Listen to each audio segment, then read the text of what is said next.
यह खुलकर अब ब्रिजभूषण की ललकार से मोदी शाह की उड़ गई नींद, पलट गया अब यूजीसी कानून पर सियासत का सीन। अपनों ने ही दिखाई बीजेपी को आंख, योगी भी देख कर रह गए हैरान। सवर्णों का दिया खुलकर अब ब्रिजभूषण ने साथ कर दिया आंदोलन का ऐलान। बाप बेटी ने सवर्णों के लिए लड़ने की ठानी, मोदी शाह की भी बढ़ गई परेशानी। अब होगा कानून वापस, जो कोई नहीं कर सका उसे अब ब्रिजभूषण ने कर दिखाया। अपने बगावती तेवर से सियासत को हिलाया, समाज को फाड़ कर रख देगा यूजीसी कानून। बढ़ गई बीजेपी की टेंशन, सवर्णों की हुंकार, कांप उठी मोदी सरकार। ये कहना इसलिए गलत नहीं होगा क्योंकि सवर्ण समाज ने जिस तरीके से यूजीसी को लेकर अपनी आवाज बुलंद की, उसने देश की सियासत को भी हिला कर रख दिया। शायद ही किसी ने सोचा होगा उससे भी बड़ा गेम अब बीजेपी के साथ होने जा रहा है, जिसकी चर्चा अब सियासी गलियारों में भी हो रही है। क्योंकि इस बार बीजेपी के अपने ही सरकार के खिलाफ खड़े हो गए और ईंट से ईंट बजाने की ठान ली।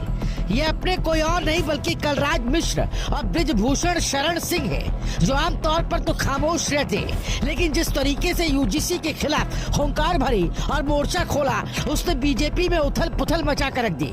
दरअसल गोंडा के कैसरगंज से उठी यूजीसी के खिलाफ आवाज अब सिर्फ सियासी बयान नहीं रह गया, बल्कि दिल्ली तक नींद उड़ाने वाली चुनौती बन चुका है। यूजीसी बिल पर जब तक ब्रिजभूषण शरण सिंह खामोश थे, तब तक माना जा रहा था कि मामला संभल जाएगा, लेकिन जैसे ही उन्होंने पढ़कर समझकर बोलना शुरू किया, सियासत की जमीन हिल गई। यूजीसी और ब्रिजभूषण का नाम साथ आते संदेश साफ चला गया कि अब मामला गंभीर है। मोदी और शाह तक ये बात पहुंच चुकी है कि पार्टी के भीतर से बड़ा सवाल खड़ा हो गया है, क्योंकि ब्रिजभूषण ने साफ कह दिया कि ये कानून समाज को जोड़ने वाला नहीं बल्कि तोड़ने वाला है, और यही बात सवर्ण समाज के दिल में सीधे उतर गई। बीजेपी के भीतर अब ये चर्चा तेज है कि जब अपना ही बड़ा चेहरा खोलकर मोर्चा खोल दे तो आगे की राह आसान नहीं होती। ब्रिजभूषण ने इस कानून पर सवाल उठाते हुए कहा कि कुछ घटनाओं के आधार पर पूरे समाज के लिए नियम बना देना ठीक नहीं। उन्होंने बताया कि दलित और ओबीसी छात्रों के नाम पर लाया गया ये कानून अब समाज में भ्रम और अविश्वास फैला रहा है। सवर्ण समाज को लगने लगा कि हर छोटी बड़ी घटना का ठीकरा उसी के सिर फोड़ा जाएगा। यही डर अब बेचैनी और गुस्से में बदल रहा है। ब्रिजभूषण ने साफ कह दिया कि कानून के नाम पर समाज के बीच दीवार खड़ी की जा रही है, और जब दीवारें खड़ी होती है तो टकराव तय होता है, और यही वजह है कि उन्होंने इस कानून को खतरनाक बताया।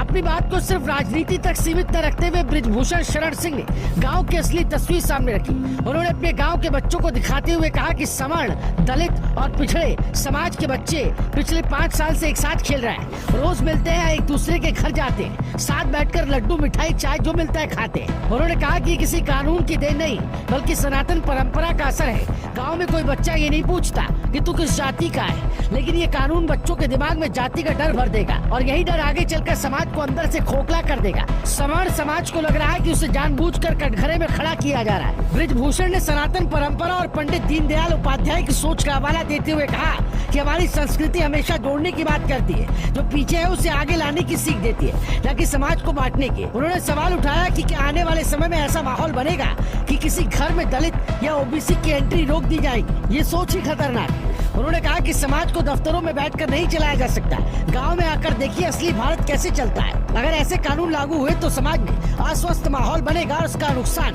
हर वर्ग को होगा। यही से ब्रिजभूषण शरण सिंह सवर्ण समाज के साथ खुलकर खड़े दिखाई देते।